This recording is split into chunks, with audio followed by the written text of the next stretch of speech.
ఎప్పుడూ బ్రెడ్‌తో హల్వానే కాకోకుండా ఇలాంటి స్వీట్‌ని తయారు చేసి చూడండి.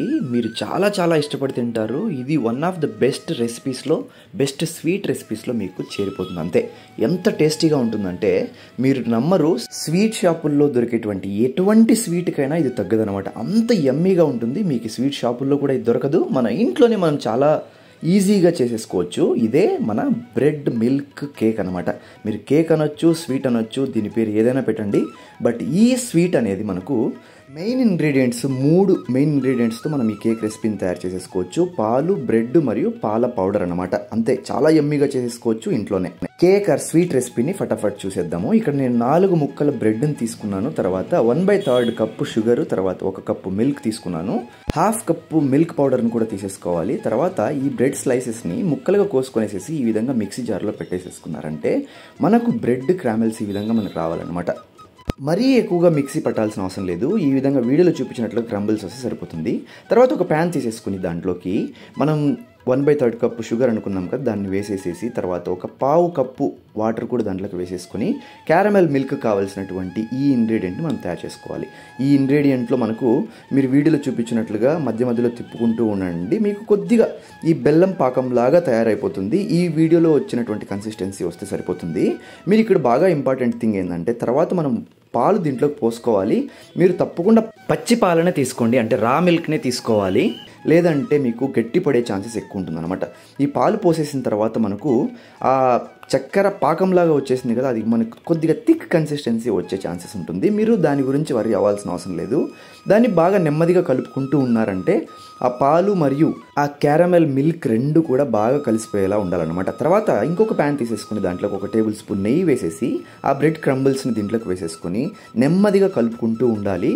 ఈ నెమ్మదిగా కలుపుకుంటూ మీరు కొద్దిగా గోల్డిష్ కలర్ రంగు వచ్చేంత వరకు కలుపుకున్నారంటే మనకు ఈ బ్రెడ్ క్రంబుల్స్ పచ్చిదనం ఏదైతే ఉందో అది పోయేసేసి మనకు కొంచెం మంచి ఫ్లేవరిష్గా తయారవుతుంది. మీరు వీడియోలో చూస్తున్నారు, కలర్ కూడా చేంజ్ అయిపోయింది. ఈ ఎంటైర్ రెసిపీ అంతా కూడా మీరు లో ఫ్లేమ్లోనే పెట్టుకుని ట్రై చేయండి. రెసిపీ చాలా చాలా బాగా వస్తుంది. మీరు ఈ వీడియోలో చూపించినట్లుగా ఈ క్రంబుల్స్ కూడా మనకి మంచి కలర్ చేంజ్ అయిపోయింది. తర్వాత మనము పాల పొడిని కూడా దీంట్లోకి యాడ్ చేసేసుకొని బాగా కలుపుకోవాలి. పాల పొడి యాడ్ చేసేసిన తర్వాత మనకు ఇది ఉండలుగా వచ్చేస్తుంది. బట్ దాని గురించి వరి అవ్వాల్సిన అవసరం లేదు. మీరు అయితే కూడా దాన్ని ఈ విధంగా వీడియోలో చూపించినట్లుగా బాగా కలుపుకుంటూ ఉండండి. తర్వాత మన క్యారమెల్ మిల్క్ని దీంట్లోకి వేసేసుకొనేసి తర్వాత నెమ్మదిగా కలుపుకోవడమే. ఈ ప్రాసెస్ అంతా కూడా ఆల్మోస్ట్ మీరు కలుపుకునే విధానంలోనే ఉంటుంది.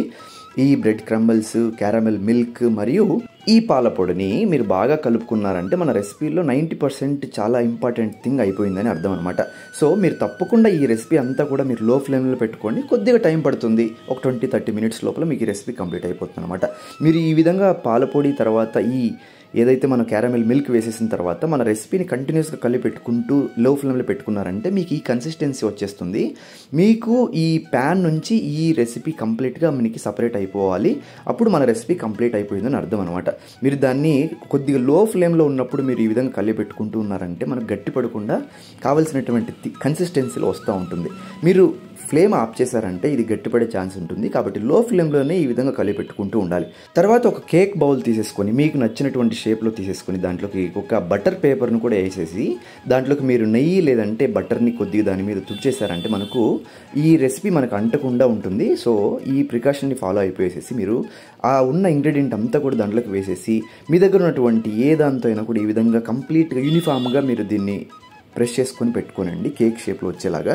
తర్వాత ఒక 1 అవర్ తర్వాత మీరు చూసుకున్నారంటే బాగా కంప్లీట్గా సెట్ అయిపోతుంది. ఒక నైఫ్ తీసుకొని మీరు ఈ విధంగా సైడ్స్ అంతటిని సైడ్కి తీసేసేసి మీరు ఒక ప్లేట్లోకి దీన్ని బోర్లు ఇచ్చేసేసుకొని లైట్గా దాని మీద ప్రెస్ చేస్తారంటే ఈ విధంగా మనకు బయటకు వచ్చేసేస్తుంది. తర్వాత నెమ్మదిగా ఈ బటర్ పేపర్ని తీసేసేయండి. మనకు చాలా చాలా రుచికరమైనటువంటి ఈ రెసిపీ కంప్లీట్గా మనకు ఒక కేక్ ఫామ్లో బయటకు పడుతుంది అనమాట. ఈ చూస్తున్నారు కదా, మనకి ఆయిలీగా మనం ఏదైతే బటర్ కానీ నెయ్యి కానీ కింద వేసి అది మీకు బాగా కనపడుతుంది. తర్వాత మీకు నచ్చినటువంటి షేపుల్లో దీన్ని కట్ చేసేసుకొని ఎంచక్కా అరిగించేసేయచ్చు. కావాలనుకుంటే దానిపైన మీకు కావాల్సినటువంటి ఈ డ్రై ఫ్రూట్స్ను కూడా దానిపైన అద్దేసేసి మీరు యమ్మీగా అరిగించేయచ్చు అనమాట. ఎస్పెషల్లీ పిల్లలు ఎవరైతే బేకరీ స్వీట్స్కి అలవాటు పడి ఉంటారో, బయట జంక్ ఫుడ్స్ తినాలనుకుంటున్నారో, మనం ఇంట్లో ఇలాంటి రెసిపీస్ని చేసేసి ఎంచక్కా మంచి డ్రై ఫ్రూట్స్తో డెకరేట్ చేసేసి చూపించామంటే పిల్లలు చాలా చాలా టెంప్టింగ్గా తింటారు. నిజానికి చాలా యమ్మీగా ఉంటుంది కూడా, చాలా హెల్తీ కూడా. సో ఎప్పటిలాగానే మనము బ్రెడ్ హల్వాల్లో చాలా కొద్దిగా ఎక్కువ ఆయిలే పడుతుంది. బట్ ఈ రెసిపీలో మీరు చూసారంటే ఆయిల్ కూడా చాలా చాలా తక్కువ వాడాము, అది కూడా నెయ్యి వాడాము. ఈ రెసిపీని తప్పకుండా ఇంట్లో చేయండి, చాలా హెల్తీ అని నేను చెప్పుకుంటాను. తర్వాత మీరు డ్రై ఫ్రూట్స్ని ఈ విధంగా అలంకరించేసారంటే ఆల్రెడీ చెప్పుకున్నట్లుగా పిల్లలు చాలా టెంప్టింగ్ అనిపిస్తుంది. మీరు ఒక బాక్స్లో స్టోర్ చేసి పెట్టుకున్నారంటే ఇది చాలా కాలం పాటు నిలవ కూడా ఉంటుంది. కాకపోతే రిఫ్రిజిరేటర్లో పెట్టుకోవాల్సి పడుతుంది. తప్పకుండా పిల్లలకు పెట్టాల్సినటువంటి రెసిపీలు అనమాట. కంపేర్డ్ టు బేకరీ కేక్లు, తర్వాత బేకరీలో దొరికేటువంటి ఎటువంటి జంక్ ఫుడ్తో కంపేర్ చేసినా మనకు ఇది హెల్తీ రెసిపీ అని మనం చెప్పుకోవచ్చు. సో ఈ వీడియో తప్పకుండా మీకు నచ్చుతుంది అనుకుంటున్నాను. ఈ బ్రెడ్ మిల్క్ కేక్ని లేదంటే బ్రెడ్ మిల్క్ ఈ స్వీట్ని ఇంట్లో ప్రతి ఒక్కరూ ట్రై చేయండి. మీరు తప్పకుండా మీకు ఇష్టమైనటువంటి రెసిపీల్లో ఇది కూడా యాడ్ చేసేస్తారు. ఈ వీడియో తప్పకుండా మీకు నచ్చుతుంది అనుకుంటున్నాను. ఎలా వచ్చిందో కామెంట్ సెక్షన్లో కామెంట్ చేయండి.